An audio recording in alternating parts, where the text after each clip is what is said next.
16:43, questo è l'ambo di carnevale che si giocava sempre mio padre, 13 di giugno e 43 le sacre ceneri, però lui riempiva una bancarella piena di scagnuzzelli.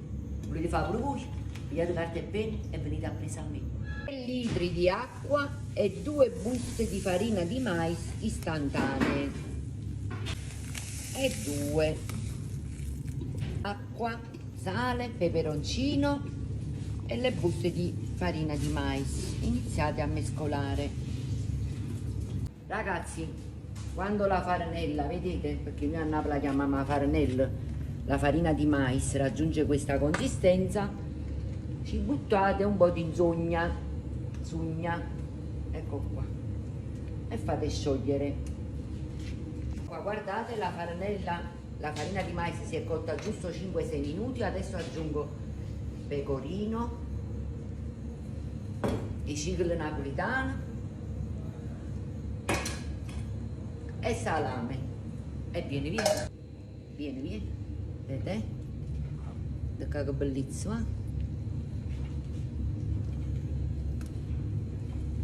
Ragazzi, guardate qua la consistenza, questa deve essere la consistenza, vedete? Qua adesso prendete tutta la farinella che avete fatto, gli scagnuzzelli, in una bella placca bella piena di insogna e lo stendete tanto bello.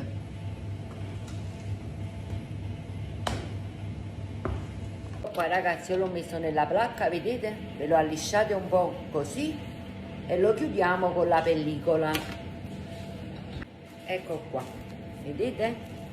Ci mettete la pellicola e poi in frigorifero. Adesso in frigorifero ci facete l'ultima allisciata, almeno 3 ore in frigorifero.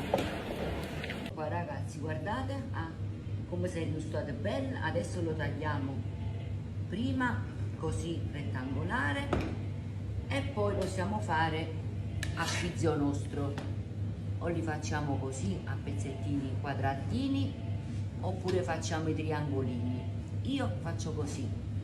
Preparatevi una bella padella con l'olio bollente e iniziamo a friggere.